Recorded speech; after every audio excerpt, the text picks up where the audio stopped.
کراچی چڑیا گھر میں جہاں گرم موسم ہے، وہیں جانوروں کو یعنی جو چرند پرند ہیں ان کے ساتھ ساتھ یہاں آنے والے لوگوں کو بھی ایک اچھا ماحول فراہم کرنے کے لیے اور صاف ستھرا ماحول فراہم کرنے کے لیے کوششیں جاری ہیں۔ ڈائریکٹر چڑیا گھر کنور ایوب نے آج فائر ٹینڈروں کی مدد سے پہلے مرحلے میں 2 درجن پنجروں کو واش کیا۔ واش کا مطلب ہے دھلائی کی، کوئی بات نہیں۔ شیر اور پرندوں کے پنجروں کو جہاں صفائی کے بعد دھویا گیا، وہیں کوشش کی گئی کہ وہاں درختوں کی دھلائی کو بھی یقینی بنایا جائے تاکہ وہ سرسبز و شاداب دکھائی دیے، ہرے ہرے۔ فائر ٹینڈر کی مدد سے قدیم درختوں کی بھی دھلائی کو یقینی بنایا گیا۔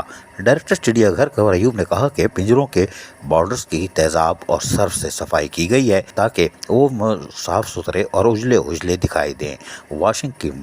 واشنگ کرنے کا مقصد برسوں کی گند سے جانوروں اور پرندوں کو دور کرنا ہے۔ ڈائریکٹر چڑیا گھر کنور ایوب نے کہا کہ صفائی اور واشنگ سے جانور پرندوں کی عمر بڑھتی ہے اور بیماریوں سے وہ محفوظ رہتے ہیں۔ جیسے عام انسان کو پانی یعنی نہانے کی ضرورت پیش آتی ہے، اسی طرح یقینی طور پر اگر ہم کراچی چڑیا گھر میں اس طرح کے مراحل وقفے سے جاری رکھیں گے تو یہاں آنے والے خواتین، بچوں، بزرگوں کو بھی ایک اچھا ماحول فراہم ہوگا، وہیں چرند پرند کو بھی ایک اچھا ماحول فراہم ہوگا۔ اور گرم موسم میں یقینی طور پر جب پنجروں کو دھویا جا رہا ہوگا وہیں پر وہ فرش بھی ٹھنڈے ہو رہے ہوں گے، زمین بھی ٹھنڈی ہو رہی ہوگی، جبکہ قدیم درخت جو یہاں پر 200، 150، 200 سال پرانے موجود ہیں، یقیناً وہ ایک دفعہ پھر نکھر جائیں گے۔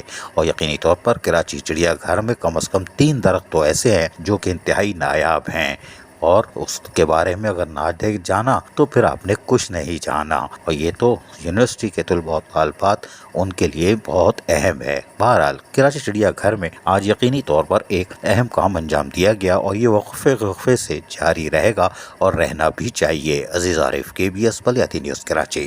ایسی ہی خوبصورت ویڈیوز فیوچر میں حاصل کرنے کے لیے ریڈ بٹن پر کلک کر کے اور بیل آئیکن کو پریس کر کے ہم سب کے سبسکرائبر بننا مت بھولیے۔